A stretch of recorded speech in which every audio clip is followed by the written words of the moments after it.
Porn industry, নারী পুরুষের বস্ত্রহীন যুগল দৃশ্য, এটাকে দিয়ে ওরা কোটি ডলারের ইন্ডাস্ট্রি বানিয়েছে। পুরো মানব ইতিহাসে এরকম জঘন্য সময় মানব ইতিহাস পার করে নাই। পর্ন এটা ইন্ডাস্ট্রি হয়ে গেছে। আমাদের এই যুবকগুলো, জেনজিগুলো, ওদের চরিত্র বাঁচাবে কি করে? কেমন করে হেফাজত করবে ওদের এই মূল্যবান চরিত্র? আমার প্রিয় ভাইরা, এই অশ্লীলতার দ্য লেটেস্ট ভার্সন হচ্ছে LGBTQ, শরীফ থেকে শরীফা। শুনছেন আপনারা?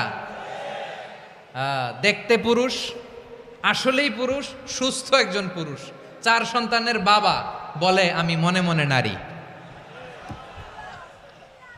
দেখতে নারী, সুস্থ নারী, আসলেই সে দিব্যি একজন নারী, বলে আমি মনে মনে পুরুষ। সবচেয়ে ভয়ঙ্কর অশ্লীলতার সবচাইতে লেটেস্ট ভার্সন হচ্ছে এই ট্রান্সজেন্ডারিজম। সুস্থ পুরুষ তার বায়োলজিক্যাল গ্রোথকে হরমোন দিয়ে স্টপ করে দিয়ে সে সার্জারি করে নারী হতে চায়, সুস্থ নারী পুরুষ হতে চায়।